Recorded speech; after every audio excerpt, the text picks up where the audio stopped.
रहमान। सबसे पहले आपके सवाल का जवाब देने से पहले मैं थोड़ा सा बैकग्राउंड बताता हूँ। देखिए, पाकिस्तान तहरीक इंसाफ ने और ख़ास कर इसके ताहयात चेयरमैन इमरान ख़ान साहब ने हमेशा कानून की बालादस्ती का ख्याल रखा है। वो वाहिद लीडर है इस मुल्क का जो 50 सालों से आप सारे जानते हैं कभी कोई एक मरतबा भी नहीं कर सकता कि कानून की खिलाफ वर्जी की है, नाट इवन उस वक्त में जिस वक्त वो क्रिकेट में थे। पॉलिटिक्स में वो हमेशा फेयरनेस पे बिलीव करते हैं, लोगों को एम्पायरों को साथ मिला के खेलने पे बिलीव नहीं करते। हमने हमेशा कानून और आइन की पासदारी करते हुए अपने पार्टी के अंदर अगर डेमोक्रेसी आपको नज़र आती है वो सिर्फ़ और सिर्फ पाकिस्तान तहरीक इंसाफ में खान साहब की वजह से मौजूद है और उसकी ज़िंदा मिसाल मैं आपके सामने हूँ। बाकी पार्टीज़ अपने बेटे को बेटी के अलावा किसी और को जानते तक नहीं है, अलाउ ही नहीं करते। उनकी डिसीजन ड्राइंग रूमों में हुआ करते हैं। खान साहब ने एक वर्कर को मुंतखब करके मिसाल कायम की है कि इसी को कहते हैं जमहूरियत। इसी जमहूरियत के तनाजुर में इलेक्शन कमीशन ने 13 सितंबर को एक ऑर्डर रिज़र्व किया था और 23 नवंबर को अनाउंस कर दिया इतने डिले के बाद, और हमें 20 दिन का टाइम दिया कि अपने इंट्रा पार्टीज़ इलेक्शन कराओ। कानून और आइन के मुताबिक, हमारे पार्टी के कॉन्स्टिट्यूशन के मुताबिक और उसमें जो रूल्स बने थे उसके मुताबिक हमने free and fair and transparent election करवाए। पेशावर में प्रेस कॉन्फ्रेंस हुई, डेट हमने अनाउंस की, 2 तारीख को इलेक्शन होंगे।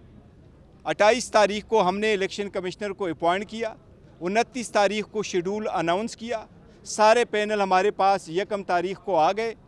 जिस वक्त क्रिटिकल और टफ सिचुएशन में वो आए वो सब के सामने, वो सिर्फ एक पैनल आया, वो अनअपोज मुंतखब हुए। लेकिन हमारे रूल्स इतने डेमोक्रेटिक है कि रूल्स में प्रोवाइडेड है कि अगर एक पैनल भी आए तो जहां वोटर जमा हुए हों उनसे भी ऑब्जेक्शन लिया जाएगा, रिजोल्यूशन लेकर के फ़ाइनल होगा। तो हमारे फ्री फेयर ट्रांसपेरेंट इलेक्शन हमने करके उसकी सारी सर्टिफिकेशन हमने इलेक्शन कमीशन के सामने फ़ाइल कर दिया। इलेक्शन कमीशन से हमने बसद एहतराम इस्तदा की थी कि इलेक्शन शेड्यूल आने वाला है, किसी भी पॉलिटिकल पार्टी का उसका निशान, उसकी एक आइडेंटिटी है। हम उस आइडेंटिटी को प्रिजर्व करने के लिए, क्योंकि पीटीआई आलमोस्ट 70% पाकिस्तानी को रिप्रेजेंट करती है, उसके लिए हमने दरख्वास्त कर ली कि आप हमारा सर्टिफिकेट इशू करें।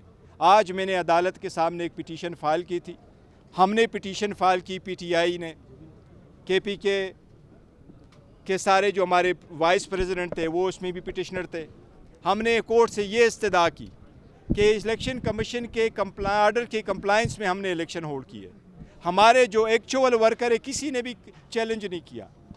कोई भी कानून में ऐसा प्रोविज़न मौजूद नहीं है जिसको बेस बना के इलेक्शन कमीशन किसी भी पॉलिटिकल पार्टी को बशमूल पीटीआई के इंट्रा पार्टीज़ इलेक्शन को देखे। 175 पॉलिटिकल पार्टीज़ जो 1960 के कानून के अंदर अपनी इंट्रा पार्टीज़ इलेक्शन कराती थी, डॉक्यूमेंटेशन फ़ाइल करते थे, किसी एक का भी इलेक्शन कमीशन ने नहीं देखा। इसलिए आज अदालत से हमने इस्तदा की कि कल 10 बजे के लिए टाइम रखा है।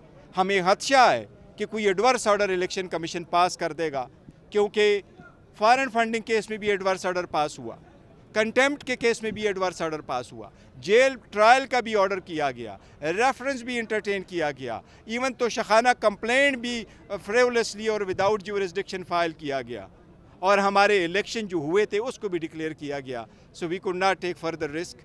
आज अल्हम्दुलिल्लाह अदालत ने इलेक्शन कमीशन को फाइनल एडवर्स ऑर्डर से रोका है। हम चाहते हैं कि प्रोसीडिंग हो, हमारे अगर वो नोटिफिकेशन इशू कर दे तो बहुत अच्छा। वो हमने सारे कानून के मुताबिक डॉक्यूमेंट्स फाइल किए, पर हमें खदशा था कि अगर election commission adverse order pass करे तो हमारे बेट पे हमें बहुत ख़तरा पड़ेगा, जो हम अफोर्ड नहीं कर सकते, क्योंकि बेट और पीटीआई पाकिस्तान के 70% अवाम की नुमाइंदगी की निशानी है।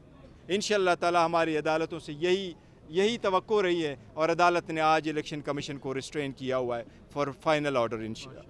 इसमें यही बताए कि खुदा न खास्ता अगर पीटीआई से बल्ले का निशान लिया जाता है तो क्या फिर पीटीआई इलेक्शन से बायकॉट की तरफ जाएगी? नहीं, देखो, पीटीआई कभी इलेक्शन से बायकॉट नहीं करेगी। हमें उम्मीद है इंशाअल्लाह ताला बला नहीं लिया जाएगा। आज अदालत ने भी 19 की डेट हमें दी है, नेक्स्ट डेट 19 की है। हमारे पास इस केस में, और अदालत ने उनको नोटिस इशू किया इलेक्शन कमीशन का। अभी हमें उम्मीद है इंशाल्लाह ताला बल्ला हमारा होगा, इंशाल्लाह ताला, और बड़ा हमारा होगा इंशाल्लाह ताला। Thank you sir. Thank you.